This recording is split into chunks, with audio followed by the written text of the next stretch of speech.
Саламатсыңарбы балдар? Жугуштуу эмес оорулар бул адамдан адамга жукпай турган жана өнөкөт оорулары.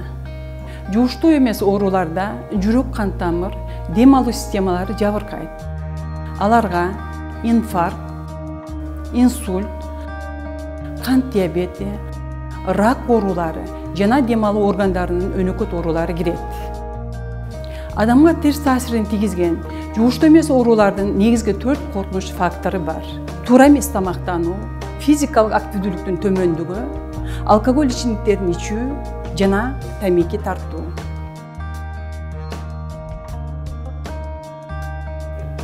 Эгерде силер келечекте ден соолукта акылдуу, келбеттүү болуп, жашоодо ийгиликтүү болгуңар келсе, жогоруда аталган коркунуч факторлордон алыс болгула.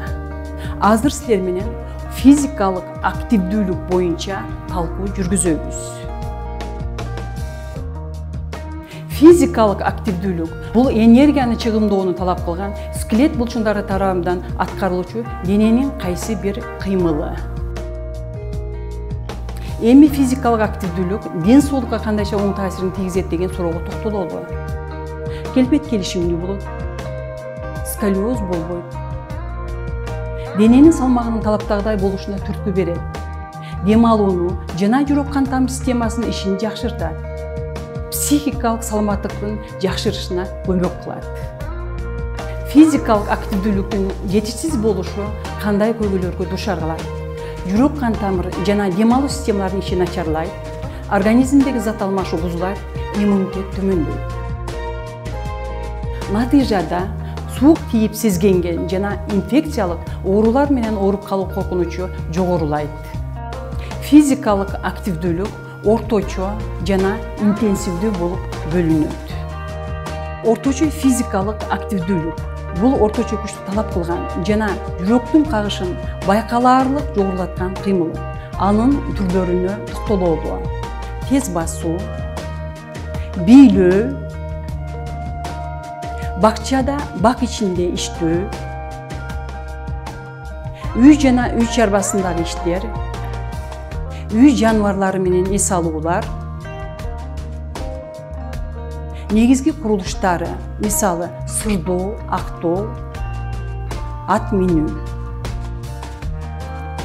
Өспүрүмдөр күн сайын 60 мүнөт орточо физикалык активдүүлүк менен алектенүүлөрү керек. Жогорку интенсивдүү физикалык активдүүлүк бул көп күч аракетти талап кылат, тез дем алууга жана жүрөктүн кагышынын олуттуу жогорулашына алып келет. Анын түрлөрүнө токтололу.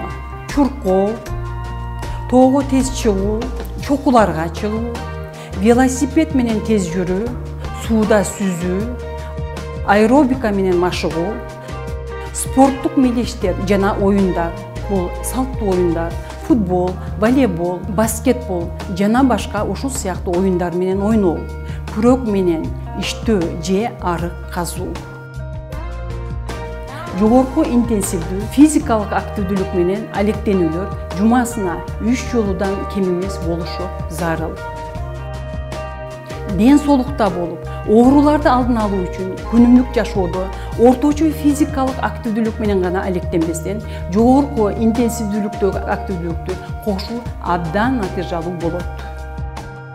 Физикалык активдүүлүк жаштарга өзүнө болгон ишенимди калыптандырууда, окуу, спорт, маданий жана башка ушул тармактарда өзүн көрсөтүүгө мүмкүнчүлүктөрдү түзөт. Коркунуч факторлору болгон тамеки, насвай, алкоголь жана баңги заттарын колдонуудан алыс болуп, мектепте жогорку жыйынтыктарды көрсөтө алышат. Активдүү жана дени сак болуу үчүн ар дайым кыймылда болуу зарыл.